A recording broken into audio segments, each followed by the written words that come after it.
Hello friends, welcome back to my channel. Let's begin with the third episode of Fascinating Vertebral Appearances.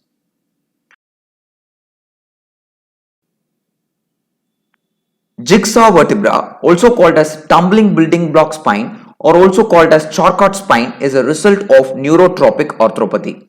In this condition, there is going to be multiple fragmentation seen in the vertebra, thus giving the characteristic jigsaw pattern.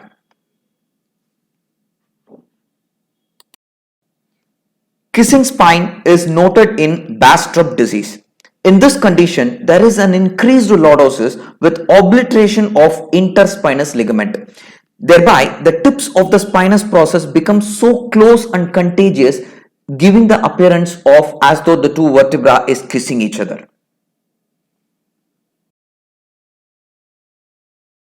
Limbus vertebra. The close differential diagnosis for this condition is Scheuermann disease and trauma. This is seen on lateral view and it represents the separation of ring apophysis of the vertebra from the vertebral body. Long vertebra is best seen on lateral projection in the patient suffering from spinal tuberculosis. It is basically caused by an increase in the vertical height of the vertebral body in compensation for the severe thoracic gibbous, which is very commonly noticed in spinal tuberculosis.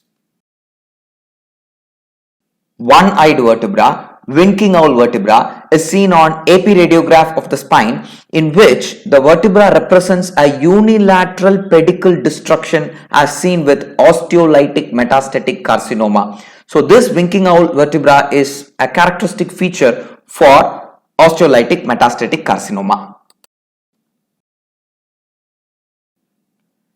Pedicle sign. This radiographic sign is used to differentiate multiple myeloma from osteolytic metastasis because myeloma primarily involves the red marrow and it usually causes vertebral body destruction without pedicle destruction.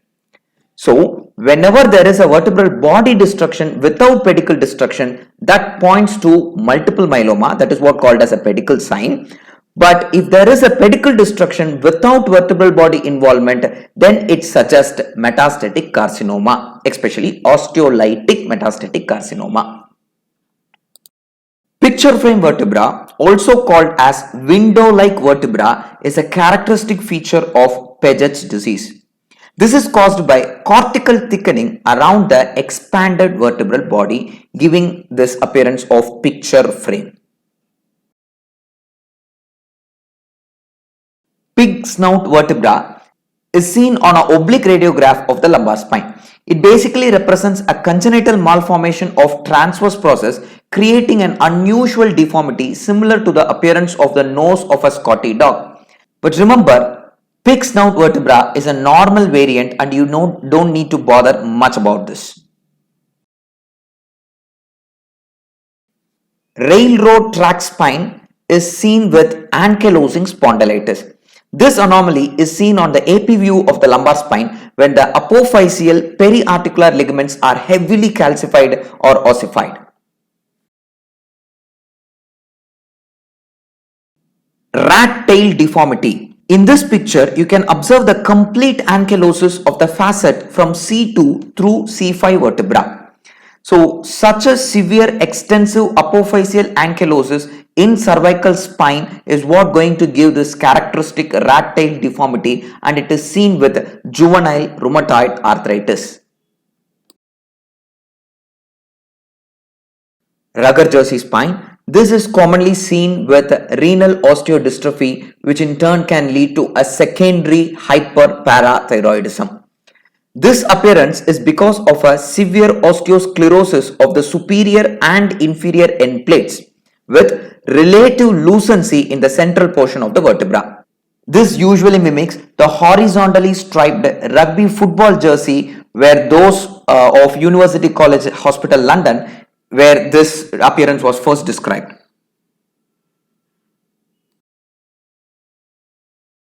Sail vertebra is something similar to bottle-like vertebra appearance, and it is a characteristic feature of hypothyroidism, that is cretinism. This appearance is seen on lateral view of the upper lumbar vertebra. A wedge or hook shape on the anterior surface of the affected segment is seen in this picture. Sandwich vertebra is a feature of osteopetrosis. This is actually due to a result of uniform increase in density of superior and inferior end plate with a relative lucency of the mid portions of the vertebra. Scalloped vertebra is seen on lateral view as an exaggerated concavity of the dorsal surface of the vertebral body. This can be seen in so many pathological conditions and sometimes be even a normal variant too. Though there are innumerable pathological conditions like achondroplasia, mucopolysaccharidosis, Ehlers-Danlos syndrome, hydatid disease, ependymoma, syringomelia, please don't forget neurofibromatosis is one of a notorious disease which can cause this lesion. Scotty dog appearance is basically a normal radiographic landmark seen in an oblique view of lumbosacral spine.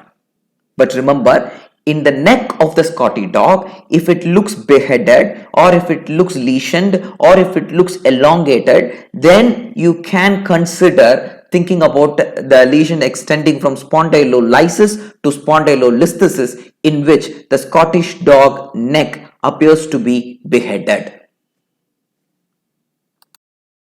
Scrambled spine. This appearance is a result of multiple congenital anomalies in one area of the spine. Possibly a block vertebra, hemivertebra, butterfly vertebra can cause this lesion or this appearance. Shiny corner vertebra is characteristically seen with ankylosing spondylitis, and this is due to reactive osteitis at an anterior corner of the vertebra. Squared off vertebra can again be seen with ankylosing spondylitis, especially if there is going to be a loss of normal anterior concavity of the vertebra, and it is best seen on lateral projection. But remember, the same squared off appearance can also be seen with diseases like Paget's, psoriatic arthritis, Reiter syndrome, rheumatoid arthritis, Turner syndrome too. Rarely, it can be a normal variant also. Wasp-waist vertebra is seen with congenital block vertebra, and this happens as a result of anterior indentation at the site of the remnant disc, which is giving this appearance of wasp-waist vertebra. Wrinkled vertebra indicates multiple myeloma. This happens because of softening of vertebral body, which lead on to partial collapse of the anterior aspect. That's the end of this session. Catch you all with another interesting educational video soon. If you didn't subscribe to our channel yet, please do subscribe to get notified about various educational videos on orthopedics.